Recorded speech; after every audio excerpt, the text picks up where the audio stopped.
असंभव है। पहले तो दूसरे व्यक्ति से कोई वस्तु मांगी ही नहीं जाती, क्योंकि जानता है कि वो देगा ही नहीं। इसलिए अपनों से अपनी मांगी जाती है। अपनों से वस्तु मांगने में कोई झिझक नहीं होती, और अपनों से वस्तु मिलती है, परायों से कभी भी वस्तु नहीं मिलती। कितनी बढ़िया बात है, अपनों से ही ये वस्तु मिलती है, परायों से नहीं मिलती। अपने पिताजी से आप 100 रुपये मांग के देखिए, फटाक से मिलेंगे। पड़ोसी से आप 50 रुपये मांग के देख लो, वो 50 और सुना देगा, और देगा एक नहीं। और अपना व्यक्ति सुनाएगा भी नहीं और 100 देगा, और तुम्हें प्यार भी देगा, प्रेम भी देगा। अपना प्रेम भी देगा, प्यार भी देगा, सहनशीलता भी देगा, शक्ति भी देगा, 100 का नोट भी देगा, क्योंकि तुम्हारा पिता है, अपना है, अपनी माँ है। अपनी माँ सब कुछ न्योछावर कर देगी, लेकिन तुम्हें देगी। विचार करिए, अपने से वस्तु मांगी जाती है, पराये से कभी भी कोई वस्तु नहीं मांगी जाती। अच्छी तरह इसका श्रद्धा, अच्छी तरह इस विचार को अपने दिमाग में रखिए।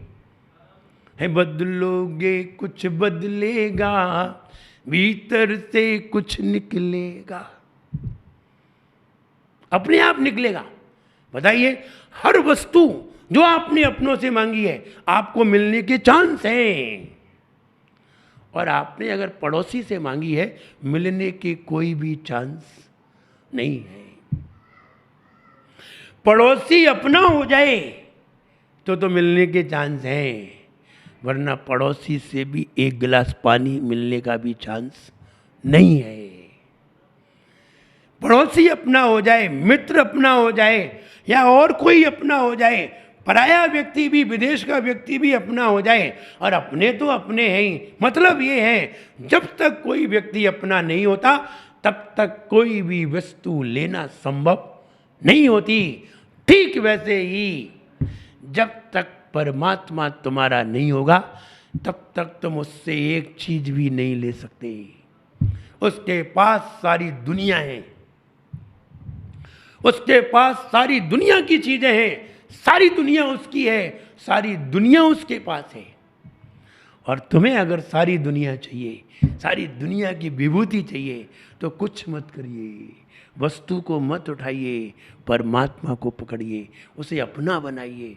और जैसे ही तुमने उसे अपना बनाया तो परमात्मा यूँ हाथ रखेगा और कहेगा, जा, तुझे जहाँ से जो चीज़ उठाना है उठा ले, हर चीज़ तेरी है। बिल्कुल सही बात है। राजा तुम्हारा है, तुम राजा के दरबार में गए, राजा के पास खजाना है, सोना है, चांदी है, हीरे हैं, जवाहरात हैं, सब है, सारी दुनिया की चीज़ उसके पास है। और अगर राजा तुम्हारे ऊपर फिदा हो जाए और राजा को तुम अपना बना लो, सेवा करके, गुणगान करके, भक्ति करके, प्रशंसा करके, और उसकी भैयावृत्ति करके, उसका हर काम करके, उसकी आज्ञा मान करके, उसका आशीष ले करके तुम उसे अपना बना लो, तुम उसके हो जाओ, सारे राज्य में तुम कहीं भी चले जाओ, हर चीज तुम्हारी हो जाएगी। तुम्हें वस्तु तो मांगना आया, लेकिन वस्तु को लेने का तरीका नहीं आया। तुम बेवकूफ हो। बेवकूफ वे ही हैं जो वस्तु तो चाहते हैं, लेकिन वस्तु लेने का तरीका नहीं जानते। वे बेवकूफ होते हैं पप्पू जैसे,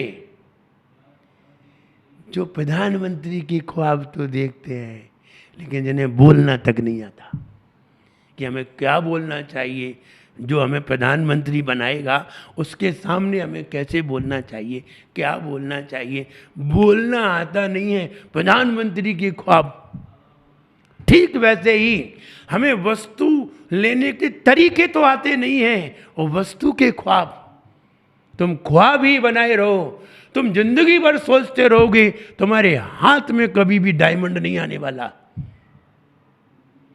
तुम्हारे हाथ में कभी भी डायमंड नहीं आने वाला। लेकिन अगर तुमने तरीके सही अपनाए तो डायमंड क्या, जितने भी डायमंड होंगे तुम्हारे पास ही होंगे।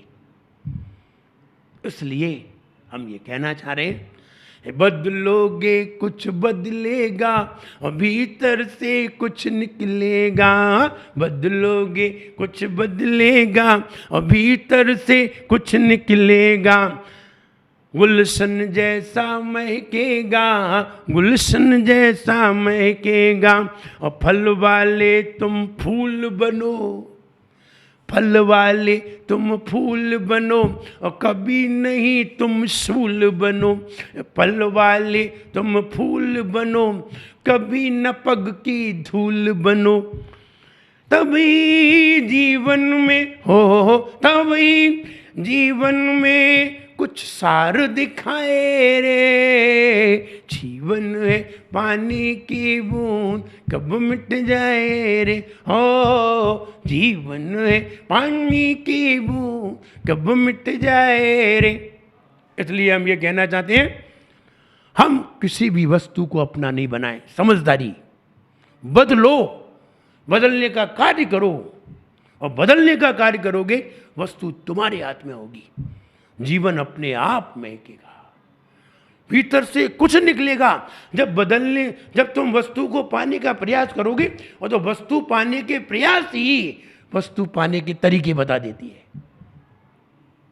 जब रोटी खाने का मन होता है तो रोटी बनाना अपने आप आ जाती है। तुमने भले ही घर में कभी रोटी नहीं बनाई हो, तुमने भले ही कभी सब्जी नहीं बनाई हो, लेकिन जब रोटी खाने का मन होता है ना, जब भूख लगती है तो भूख की तरफ तुम्हें रोटी बनाना सिखा देती है। ऐसे ही हम अगर परमात्मा से कुछ पाना चाहते हैं, सारी दुनिया को पाना चाहते हैं, सारे वैभव को पाना चाहते हैं, तो हमें बदलना पड़ेगा। हमें कुछ नहीं करना है, हमें परमात्मा को अपना बनाना है। अपना व्यक्ति को कैसे बनाया जाता है ये तरीका अपनाना है। आज्ञा मानो, उसका गुणगान करो, उसकी प्रशंसा करो, उसकी पूजा करो, उसके चरण धुलाओ, उसके चरण धो करके माथे पे लगाओ, उसकी वंदना करो, उसकी सेवा करो, हर दम उसकी सेवा में तैयार रहो। तुम वही पाओगे जो चाहोगे। लेकिन अगर तुम उल्टे चले और उल्टे चल करके तुमने उससे एक कील भी मांगी तो वो कील नहीं देगा बल्कि तुम्हें फील देगा। इसलिए हमें कोई वस्तु पानी है, दुनिया में अच्छी से अच्छी वस्तु पानी है, आप कुछ मत करिए, परमात्मा को अपना बनाइए। ये पहला सूत्र है। और अगर आपने परमात्मा को अपना बना लिया, सारी दुनिया तुम्हारी होगी, सारी दुनिया तुम्हारे चरणों में होगी, सारी दुनिया तुम्हारी ही होगी और सारी दुनिया की चीज़ें तुम्हारे पास होंगी। तुम खुश हो जाओगे। इसलिए परमात्मा को अपना बनाओ, यही सारभूत बात है। हम सब कुछ पा सकते हैं। जय बोलिए परम पूज्याचार्य गुरुवर श्री विराग सागर जी गुरुदेव की। बदलोगे कुछ बदलेगा, हम भीतर से कुछ निकलेगा। बदलोगे कुछ बदलेगा और भीतर से कुछ निकलेगा। गुलशन जैसा महकेगा, गुलशन जैसा महकेगा, गुलशन जैसा महकेगा, गुलशन जैसा महकेगा। फल वाले तुम फूल बनो, फल वाले तुम फूल बनो, कभी नहीं तुम सूल बनो। फल वाले तुम फूल बनो, कभी नहीं तुम धूल बनो। तभी जीवन में हो, तभी जीवन में कुछ सार दिखाए रे। जीवन है पानी की बूंद कब मिट जाए रे। हो जीवन है पानी की बूंद कब मिट जाए रे। होनी अनहोनी हो, होनी अनहोनी कब क्या घट जाए रे। जीवन है पानी की बूंद कब मिट जाए रे। हो जीवन है पानी की बूंद कब मिट जाए रे। बदलोगे कुछ बदलेगा, भीतर से कुछ निकलेगा, बदलोगे कुछ बदलेगा, भीतर से कुछ निकलेगा, जीवन तेरा महकेगा, जीवन तेरा महकेगा, गुलशन जैसा महकेगा, गुलशन जैसा महकेगा। कोई भी व्यक्ति अगर जमीन से आसमान की ओर उठाए तो निश्चित है कि वो बदला जरूर होगा, क्योंकि अगर कोई बदला नहीं है तो जमीन पे ही पड़ा होगा, क्योंकि जमीन पे तो पहले से ही पड़ा था। पहले से जमीन पे पड़े रहने वाले अगर बदलते नहीं हैं तो जमीन पे ही पड़े पड़े खत्म हो जाते हैं, और जो बदलते हैं वे जमीन से आसमान को छू जाते हैं। हम ये कहना चाहते हैं, हमें अगर ऊंचाइयों को पाना है, हमें अगर आसमान की ऊंचाइयों को छूना है, हमें अपने जीवन को उज्जवल और भविष्य बहुत ऊंचा बनाना है, तो निश्चित है हमें बदलना पड़ेगा। अभी तक बदले नहीं, इसलिए इस धारा पर चले जा रहे हैं। जिस दिन बदल जाएंगे धारा बदल जाएगी, क्योंकि बिना बदले कुछ भी नहीं होता। और बदलना तो दुनिया का एक नियम है, नियति है। सारी दुनिया बदल रही है, सारी दुनिया बदल रही है। कोई अच्छाई से बुराई की ओर बदल रहा है, कोई बुराई से अच्छाई की ओर बदल रहा है, कोई शैतान से इंसान की ओर चढ़ रहा है, कोई इंसान से शैतान की ओर गिर रहा है। बदल जरूर रहा है। बदलना तो एक स्वाभाविक दशा है, हर वस्तु बदलती है। बदले नहीं तो वस्तु को कोई भी पसंद न करे।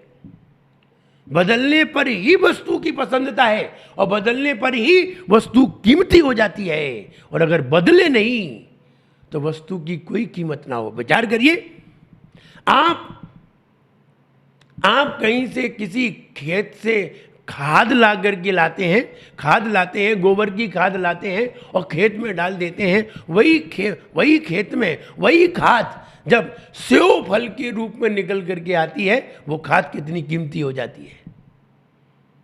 अगर वो खाद बदलती नहीं, अगर वो मिट्टी बदलती नहीं, अगर वो मिट्टी फल के रूप में परिवर्तित नहीं होती, तो मुझे लगता है मिट्टी की कोई कीमत ना होती। बदलना स्वभाव है, और अगर बदले नहीं, ये तन माटी ये धन माटी, जो भी दिखता माटी है। ये धन माटी ये तन माटी, जो भी दिखता माटी है। बनना बनकर फिर मिट जाना, माटी की परिपाटी है, माटी की परिपाटी है। बदलता तो हर आदमी है। अरे हम बचपन में पैदा हुए थे तो बचपन में थे, और आज बदले नहीं तो युवा कैसे बनेंगे? और युवा बनकर के भी फिर बदलेंगे। तो बदलना तो प्रकृति का स्वभाव है। प्रकृति स्वयं बदलती है और प्रकृति सबको बदल देती है। और जब सब ही बदल रहे हैं तो तुमको भी बदलना है। अब बदलने में विवेक ये रखना है कि हम बदलें तो अच्छाई की ओर बदलें या बुराई की ओर बदलें, या जैसे हैं वैसे ही उसी में ही परिवर्तन करते जाएं, या और ऊपर उठने का प्रयास करें। तो उत्तर यही है कि हम अगर बदलना चाहेंगे तो ऊपर उठना चाहेंगे, और जो ऊपर उठना चाहता है उसका ही बदलना सार्थक है। जो व्यक्ति ऊपर नहीं उठना चाहता है वो कितना भी कुछ बदले, उसका बदलना सार्थक नहीं है। लेकिन जो व्यक्ति बदल करके उठना चाहता है, हम ये कहना चाहते हैं हम ज्ञान पा करके बदलें। और जब तक हम ज्ञान नहीं पाएंगे और हम बदल गए तो बदलना तो एक स्वाभाविक क्रिया है, लेकिन हम ऊपर नहीं उठ पाएंगे। ऊपर उठने का कोई साधन है। अगर हमें कोई ऊपर उठा सकता है, हमें कोई कीमती बना सकता है, तो ज्ञान बना सकता है। विचार करिए, आपके पास धन है, बताइए धन आपको कीमती बना रहा है कि नहीं? नहीं, धन आपको कीमती नहीं बनाता है। धन तो आपको इज्जत दिलाता है। वो भी धन नहीं दिलाता, धन का त्याग जब तुम करते हो, जब तुम किसी संस्था में दान देते हो, किसी चैरिटेबल को दान देते हो, किसी हॉस्पिटल को दान देते हो, किसी मंदिर को दान देते हो, किसी धर्मशाला को दान देते हो, कोई धर्म कार्य में लगाते हो, तब तुम्हारी उस धन से थोड़ी सी इज्जत बढ़ती है। आप कीमती नहीं हो जाते। कीमती होना अलग बात है और इज्जत होना अलग बात है। धन से इज्जत पा सकते हो, लेकिन तुम कीमती नहीं हो सकते।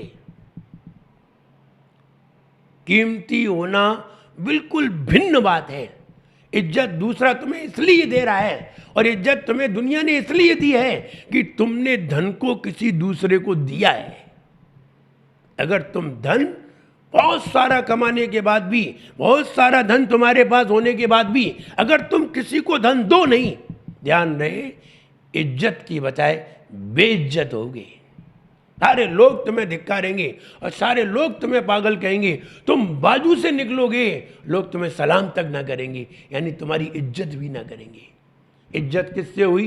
तुमने जरा सा त्याग किया, तुमने अस्पताल बनवाया, तुमने स्कूल बनवाया, तुमने विद्यालय खुलवाया, तुमने एक मंदिर की स्थापना की। ध्यान रहे, ये सब चीज़ें देख करके, तुम्हारे अंदर त्याग की भावना देख करके लोग त्याग का सम्मान करते हैं, ना कि तुम्हारे धन का सम्मान करते हैं।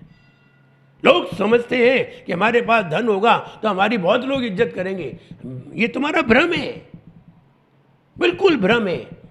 और जो दान करते, त्याग करते हैं, इज्जत उन्हीं की होती है। लेकिन धन से इज्जत तो मिल सकती है, लेकिन धन से तुम कीमती नहीं हो सकते, ये बात जरूर है। धन से कीमती नहीं हो सकते, बस इज्जत मिल जाएगी, इज्जत मिल जाएगी, चार लोग तुम्हें सम्मान दे देंगे, बस यही मिलेगा। लेकिन कीमती होना बहुत बड़ी बात है। ध्यान रहे, धन से कीमती नहीं होते, कीमती ज्ञान से होते हैं।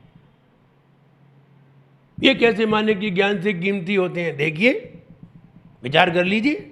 बड़े बड़े धन वाले हैं, बड़े बड़े धनाढ्य लोग हैं, इनके पास अगर ज्ञान ना हो तो इन्हें इज्जत तो मिल सकती है, लेकिन ये कीमती नहीं हो सकती।